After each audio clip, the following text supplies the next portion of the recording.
Bonjour à tous, bienvenue sur la chaîne de Plancton Curieux. Donc comme tous les jours, revue d'actualité et revue du marché. Pour le coup, ce sera exclusivement des actus parce qu'au niveau du marché, il n'y a pas grand-chose à dire. Ça monte un petit peu niveau Bitcoin, mais enfin, c'est assez mou.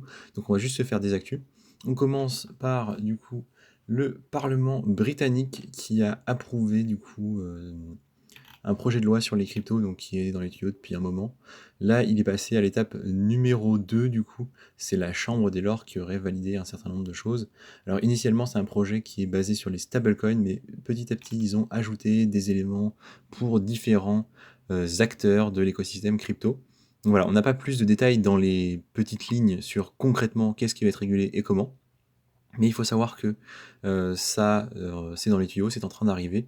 Dans les prochaines semaines, prochains mois, vraisemblablement, il y aura de la réglementation assez définie de ce côté-là. Et pourtant, on a des conséquences qui sont pas forcément positives parce qu'on a Revolut qui ne, du coup, qui galère à rentrer concrètement sur le territoire britannique. Et on a Binance, vous le voyez ici, Binance qui du coup annule sa tentative de s'implanter sur le marché britannique. Donc ça n'a pas d'impact pour Binance, parce que Binance n'avait pas officiellement d'entreprise basée au Royaume-Uni. Mais voilà, c'est quand même un coup un peu dur, je pense, pour Binance. Et ce qui est surprenant, c'est que euh, justement, le Royaume-Uni, on le voyait comme une potentielle terre d'accueil pour les entreprises crypto dues à la réglementation un peu lourde dans certains pays, notamment en Amérique. On voyait qu'il y avait des entreprises qui envisageaient de migrer vers le Royaume-Uni. On voit que pour Binance, ça va pas être possible. Donc pour Binance, c'est pas un souci. Peut-être que justement, vu que c'est quand même anglo-saxon, ils vont être moins contraignants pour des entreprises américaines, mais c'est pas du tout certain. C'est pas du tout certain, ce serait d'ailleurs assez anormal, donc à suivre, mais il est possible que ce soit pas du coup la terre d'accueil espérée par les entreprises crypto. Donc voilà pour le Royaume-Uni. Maintenant, la France, on a, vous le savez certainement, l'AMF, du coup, l'autorité des marchés financiers, qui est basée quand même sur un système assez ancien de finances traditionnelles, avec beaucoup d'intermédiaires, et qui veut réguler de façon assez forte la DeFi, donc la finance décentralisée, la finance des cryptos, celle qui n'est pas du coup régulée et gérée par les systèmes en place et qui ne sont pas en lien avec les systèmes bancaires. L'article tire clairement sur la finance tradie, il dit voilà, c'est un système vieillissant, bourré d'intermédiaires, lent et coûteux, ce qui n'est pas faux, ce qui n'est pas complètement faux si vous connaissez un petit peu. Et du coup, là, le fait intéressant, c'est que l'AMF, du coup, a proposé un communiqué, donc qui a été publié hier, proposant une discussion sur la DeFi. Donc elle propose vraiment à toutes les entités concernées de venir apporter des éléments en vue d'ajouter de la réglementation, d'accord. Donc de faire plus, et du coup, une, euh, une contribution peut être apportée par n'importe quel acteur jusqu'au 30 septembre, après quoi, du coup, l'AMF va commencer à vraiment travailler dessus. Et là, la crainte, en fait, de la personne qui rédige cet article, c'est que la DeFi se voit réguler de la même façon que la finance tradie, avec, du coup, beaucoup d'intermédiaires, des coûts qui vont augmenter, et des choses assez lentes. Bon, à voir, la réalité est quand même peu, peu encline, à mon avis, à aller dans ce sens-là, pour une raison simple qui est que beaucoup d'entreprises de finances décentralisées ne sont pas euh, basées en France. Et donc l'AMF n'a pas vraiment d'impact sur elles de façon directe, juste elle peut empêcher certains utilisateurs ou tous les utilisateurs de l'utiliser, mais elle peut pas vraiment les bloquer. Après, peut-être leur imposer des intermédiaires. Donc ça, à voir, mais effectivement, un peu des lourdeurs maintenant. On n'est que au stade de la discussion pour le moment et durant tout l'été. Du coup, on a jusqu'au 30 septembre pour voir un petit peu les éléments qui vont être apportés. On continue en France avec le gouverneur de la Banque de France. Donc, on nous a parlé de Mika 1, lui il veut déjà un Mika 2. Voilà. Il dit il faut déjà plus, il faut lutter contre les conglomérats, et donc il faut plus de réglementation, plus ciblée, en tout cas, sur ce point-là. Donc il nous dit que ce n'est pas suffisant de réguler une entité légale, parce que les entreprises crypto se caractérisent souvent par de nombreuses juridictions dans lesquelles elles opèrent. Et donc effectivement, ça vient argumenter ce que je disais sur l'article d'avant, sur le fait que réglementer la finance décentralisée, c'est compliqué parce que essentiellement, ce ne sont pas des entreprises qui sont implantées en France. Donc il faut des accords entre pays pour avoir une réglementation qui soit cohérente et commune. Donc peut-être qu'à l'échelle de l'Europe, c'est faisable, mais à l'échelle mondiale, c'est quand même pas évident. Et vous le verrez, il y a quand même beaucoup d'entreprises crypto qui ne sont pas implantées en Europe. Donc évidemment, lui nous parle de collaboration internationale, que c'est important, et du coup, que Mika 2 réglera peut-être certains de ces points. Donc à voir, nous on attend déjà la mise en place concrète de Mika 1, et ce sera une étape déjà pas si mal. On continue ici avec des news un peu différentes. On va parler de Ethereum et une espèce de petit protocole, une espèce de petite nouveauté qui est arrivée ce week-end, qui s'appelle les ETH Scriptions. Et du coup, bon, le titre est un peu aguicheur, il nous dit est-ce que c'est l'équivalent d'Ordinals? Bon, on regarde quand même parce que les explications sont intéressantes. Donc en fait, à quoi on a affaire? Les ETH Scriptions, c'est du coup un protocole qui permet d'inscrire des données sur la blockchain Ethereum en se passant des smart contracts, d'accord? Donc sans utiliser les smart contracts utilisés habituellement du coup pour tout ce qui est création de tokens et NFT. Donc en fait, vous comprenez qu'on n'a du coup pas besoin de tokens ni de NFT. Donc ça réduit quand même beaucoup l'intérêt potentiel de l'investissement, à voir si un petit malin arrive à faire quelque chose avec ou pas pour le monétiser. Mais du coup, l'idée c'est que les ETH Scription, ils n'impliquent pas de bloquer des ETH en fait. Donc en ça, c'est assez différent d'Ordinal. Donc en fait, non, c'est pas la même chose. Il permet du coup si vous allez voir, bon là je crois que je ne peux pas zoomer sur l'image, tant pis. En gros, on peut mettre un texte et l'envoyer, enfin le mettre dans la blockchain, une interface utilisateur pour une fonctionnalité qui existait déjà en fait et qui est utilisée par une partie de la communauté. C'est la possibilité d'envoyer des messages de manière on-chain. Et la taille pour le moment des fichiers, c'est 96 kilobits. Donc c'est très petit. Et voilà.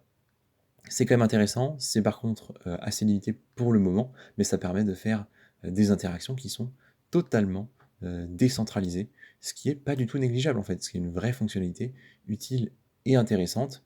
Et par contre, ça ne fait appel à aucun standard de token, c'est juste des transferts de données. Voilà. Donc c'est quand même la petite news, vous en entendrez certainement parler dans les prochains jours, voire dans les prochaines semaines, à voir si quelqu'un arrive à monétiser ce truc-là avec, j'en sais rien, une crypto X ou Y, même si a priori c'est pas censé être, c'est pas censé servir à ça, mais bon, à suivre du coup.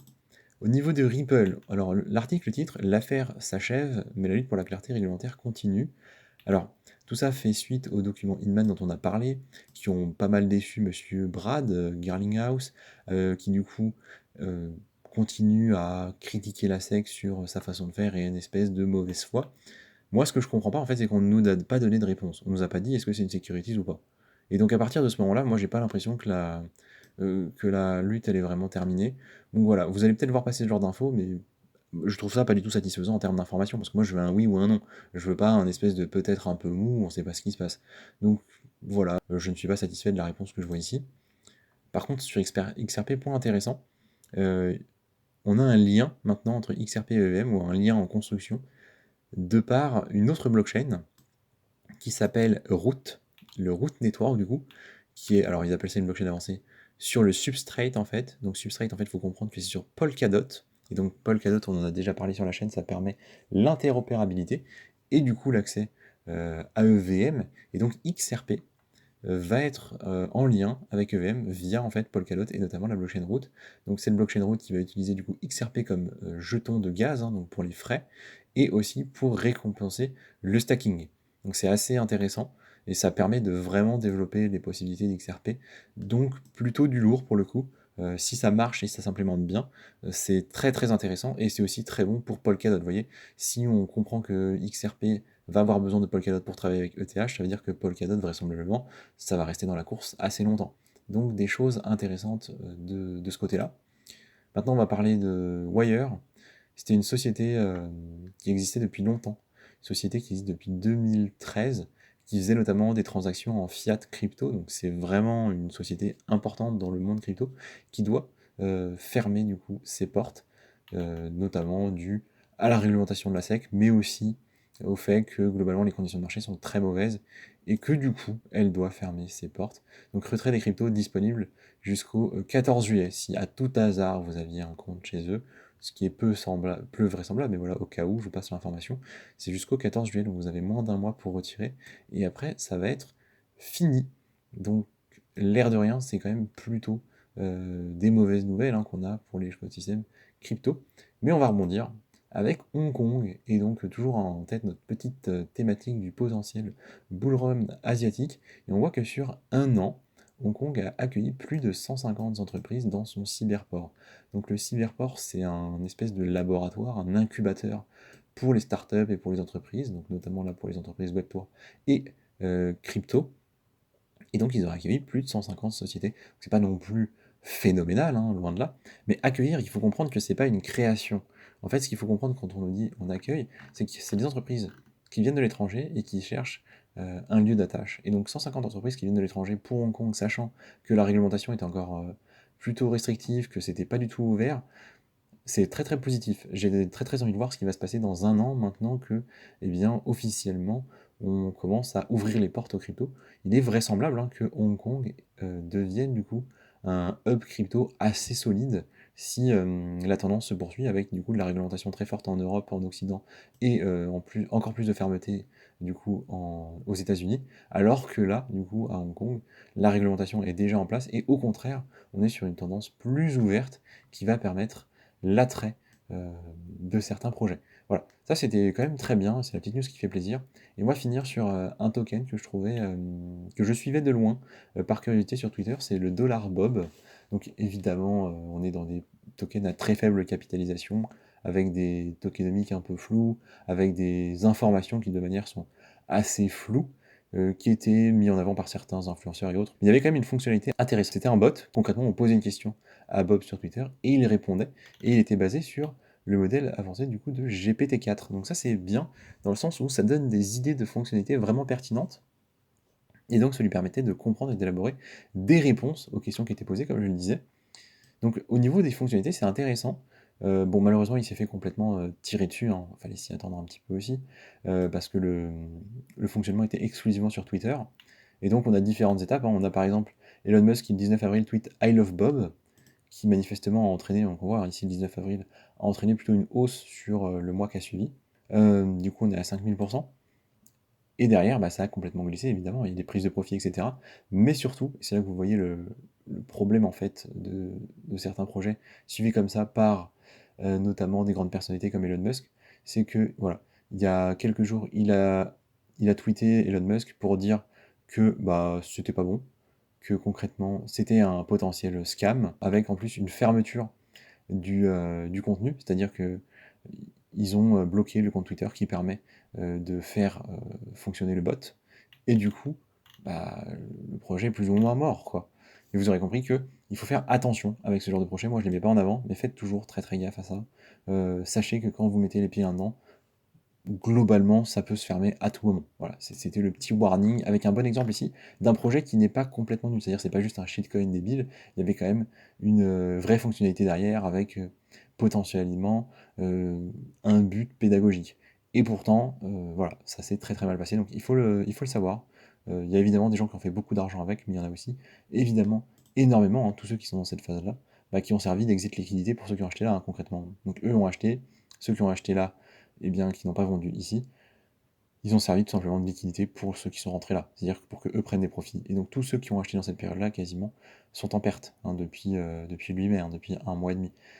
Donc voilà, faut faire très très attention, c'est le genre de projet, soit on rentre très très early, on a de la chance, ça pump et on sort, soit c'est vraiment la galère. Et pourtant, il y a quand même beaucoup de liquidités, hein, il y a 1,6 million dessus. Donc pour un shitcoin, c'est pas si mal. Mais voilà, c'était le warning, et ça conclut notre vidéo. Merci de m'avoir écouté, je vous dis à la prochaine.